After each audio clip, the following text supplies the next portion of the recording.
স্বরাষ্ট্রমন্ত্রী যখন বক্তব্য দেন সারা দেশ মুগ্ধ হয়ে শুনে।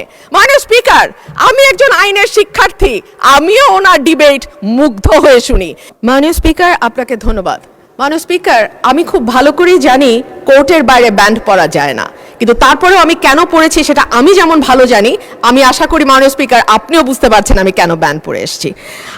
মাননীয় স্পিকার, স্বরাষ্ট্র মন্ত্রণালয়ের কাছে আমাদের এবারের বরাদ্দ তারা চেয়েছে ৩১,০৯৮,৮৮,১৫,০০০ টাকা। মাননীয় স্পিকার, আমি একটু বিনীতভাবে কয়েকটা পরিসংখ্যানের দিকে আপনাদের দৃষ্টি আকর্ষণ করি। মার্চ এবং এপ্রিল মাসে সারা দেশে হত্যাকাণ্ড রেকর্ড করা হয় ৬০৫টি। অন্যান্য অপরাধ একই সময় ২৯৪টি ছিনতাই, ৯০টি ডাকাতি, ১৯৬টি অপহরণ, ২,২১৪টি চুরির ঘটনা, ১২৯টি পুলিশের আক্রান্ত হবার ঘটনা ঘটেছে। নারী ও শিশু নির্যাতন ২ মাসে ৩,৪৯৬টি নথিভুক্ত করা হয়েছে এবং সারা দেশে প্রতিদিনে গড়ে 10টির বেশি খুনের ঘটনা ঘটছে। এই যখন আমাদের সিকিউরিটির অবস্থা, এই যখন আমাদের আইন শৃঙ্খলার অবস্থা, তখন আমরা এই মন্ত্রণালয়ের জন্য দাবি তুলছি ৩১,০৯৮ কোটি।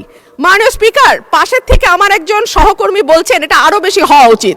সম্ভবত মাননীয় স্পিকার, পুরো বাজেটের সবটাই যদি স্বরাষ্ট্রমন্ত্রীকে দেয়া হয় বা এই মন্ত্রণালয়ে বরাদ্দ দেওয়া হয়, মাননীয় সদস্য প্রস্তাবটা করেন, টাইম ইজ রানিং আপ। তারপরেও কতটুকু উন্নয়ন হবে এই মন্ত্রণালয়ের আমরা জানি না। স্বরাষ্ট্রমন্ত্রী যখন বক্তব্য দেন সারা দেশ মুগ্ধ হয়ে শুনে।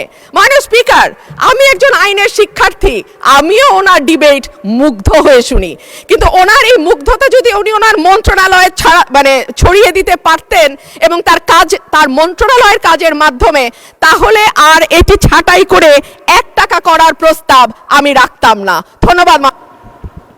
ধন্যবাদ মাননীয় সদস্য।